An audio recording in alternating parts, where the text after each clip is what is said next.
What if the first black landowners in America weren't symbols of slavery's defeat, but of its beginning? In the mid-1600s, free black families in Virginia owned land, raised livestock, defended their rights in court, and baptized their children. Some even formed unions across racial lines. Yet, within a single lifetime, these freedoms were cut down by new laws that redefined blackness as permanent slavery and whiteness as freedom. This is the paradox at the root of the American story: liberty and bondage, hope and exclusion, born together, not apart.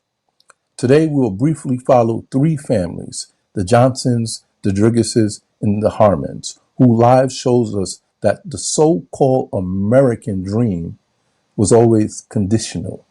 And I'll leave you with a question. Were they pioneers of equality or proof that equality was never meant for them?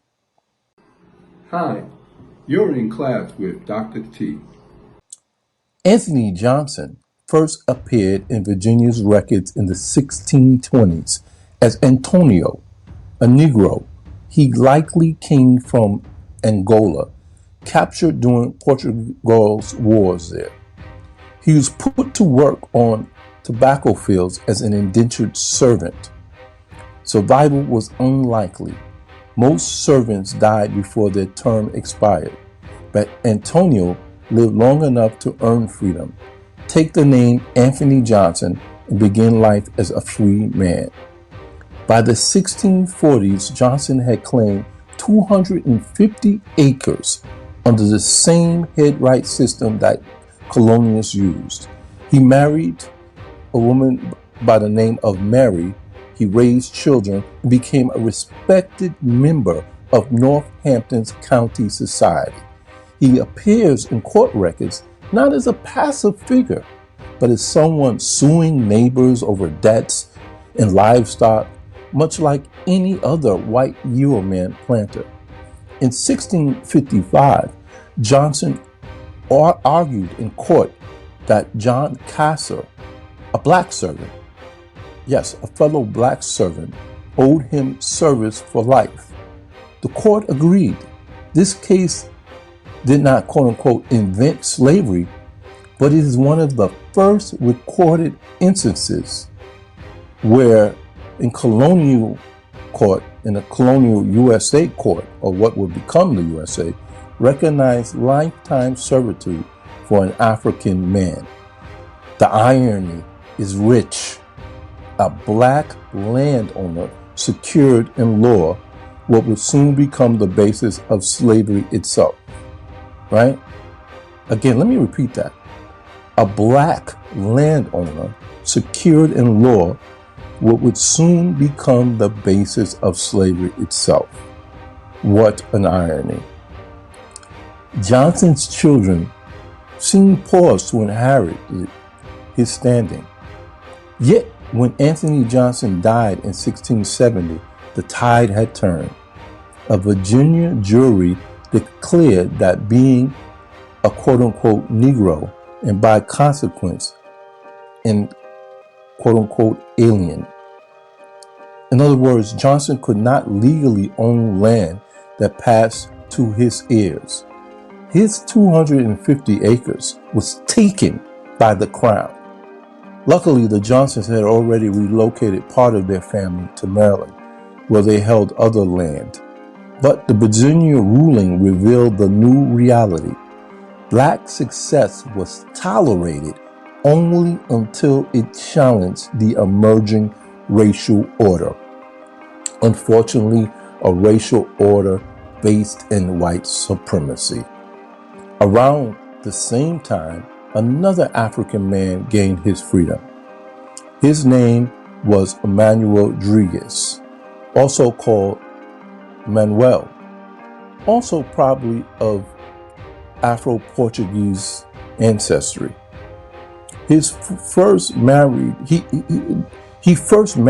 Frances, a woman of African descent, and later married Elizabeth, who was English of European descent.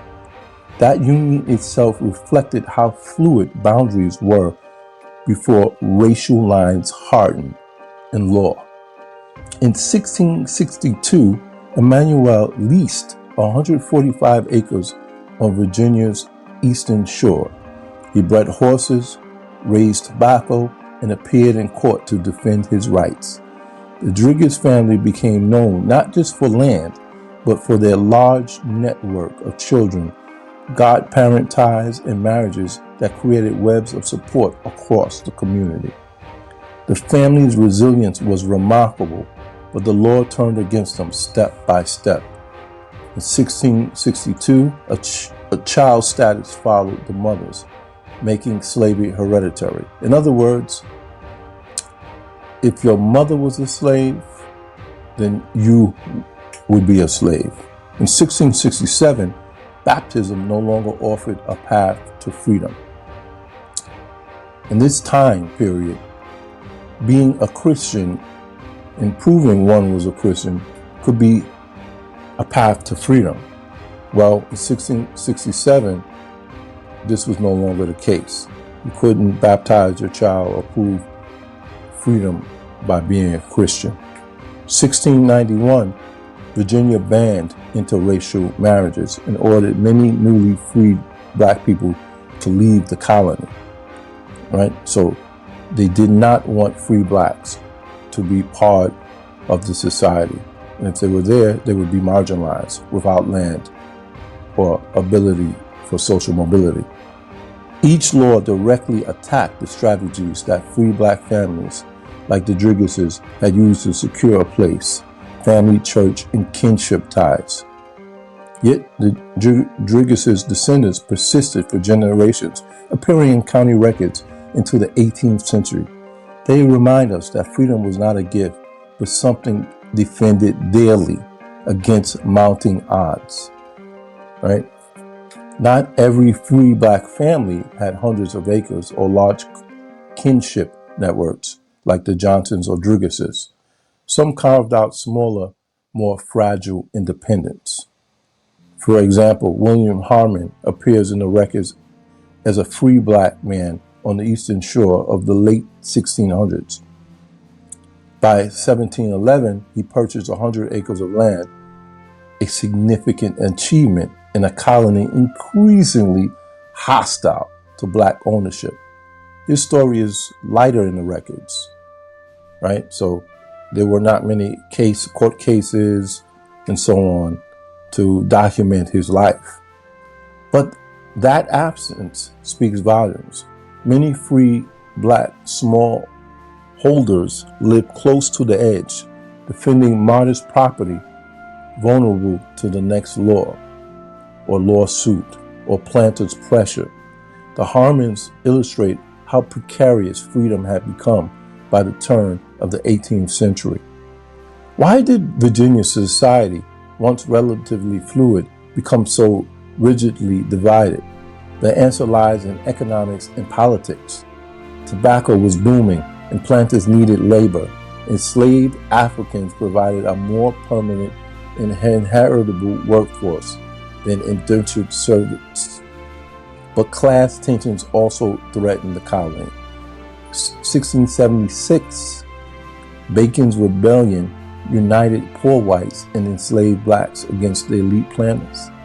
The uprising terrified Virginia's ruling class. Their response was deliberate: divide by race. Poor whites were given privileges, the right to bear arms, lighter punishments, opportunities for land. Black people, whether enslaved or free, were stripped of rights. No firearms, no court testimony against whites, and no interracial marriage, no secure inheritance. By the end of the 17th century, the legal system had fused blackness with slavery and whiteness with freedom. In other words, a racial hierarchy had emerged that placed the idea of whiteness on the top and blackness at the bottom. A biracial system which would be the founding of the United States. The Johnsons, the Driggses, and the Harmons remind us that black families once claimed land, kinship, and respect under the same laws as whites. For a moment, the American dream seemed open and not racialized. But their fates also show the speed and force with which that dream was closed off. Johnson's heirs lost their land. The Driggses struggled under laws that attacked the foundations of family and faith. The Harmons disappeared into the silences of the record as slavery became the defining institution of the South. Thank you. Please like and comment and ring that bell. Please tell me what you think of this story. Leave some commentary. Let us know what you think, or let me know what you think, and I'll be sure to respond. Let's build a community to discuss this history and the significance of it all. Thank you.